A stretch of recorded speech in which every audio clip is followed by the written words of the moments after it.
Madame la vice-présidente, mes chers collègues, je voulais aujourd'hui partager mon immense trouble quant à ce rapport. Moi qui ai été élevée à avoir un grand respect de la chose publique, j'ai été interloquée, même si personnellement je n'étais pas vraiment dupe par toutes ces révélations. Tout ce qui est écrit porte atteinte de façon très préjudiciable à l'intégrité de cet établissement public. Je comprends mieux pourquoi vous ne cessez de nous rappeler de ne plus évoquer le passé, votre passé. En effet, ceux-là même qui nous conseillent sans cesse sur la moralisation de la vie publique, qui nous rappellent aussi nos obligations réglementaires, statutaires, on vient d'en avoir un beau défilé, ceux-là même se sont permis de tout faire à leur guise en faisant fi de toute règle et oubliant au passage ce bel engagement qu'est le nôtre, nous élus, servir et non pas se servir.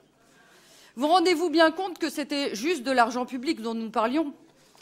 Dans quel monde des élus honorables utilisent cet argent qui ne leur appartient pas pour augmenter les salaires des copains, imposent des décisions absconses au conseil d'administration, qui n'a plus aucun pouvoir d'ailleurs, organisent des voyages à l'autre bout du monde tout au long de l'année? Mais comment avez-vous pu, lorsque vous étiez à la tête de l'exécutif régional, laisser un établissement public prendre en charge les frais de déplacement de 2 vice-présidents et d'agents de la région? Mais pendant combien de temps vous auriez continué cette gabegie?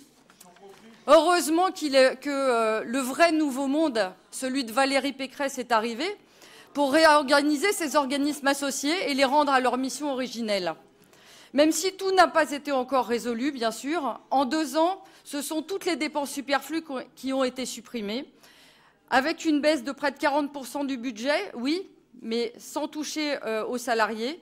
Et même avec une telle baisse, la CRC confirme que nous sommes toujours en mesure de poursuivre les opérations et les missions d'accueil, de tournage et de promotion de la région. En parlant de promotion de la région, plutôt que de faire rentrer de l'argent dans les caisses des entreprises franciliennes, ce qui était une des bases juridiques de l'établissement public de coopération culturelle, vous avez préféré en dépenser pour des projets très coûteux à l'étranger, Rio, Los Angeles, l'Asie, et tout ça pour des retombées quasi nulles sur notre territoire. Encore une fois, nous avons dû, à votre place, prendre nos responsabilités, adosser la commission du film à Paris Région Entreprise dès 2019 pour enfin valoriser son potentiel économique et culturel dans notre région.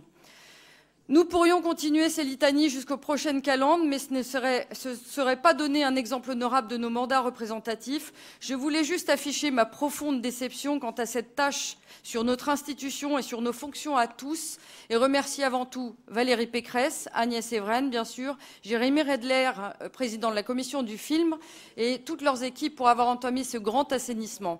Il fallait coordonner nos actions à nos promesses, c'est fait. Le groupe LR vous soutient bien sûr pleinement et se met à votre disposition. Je vous en remercie.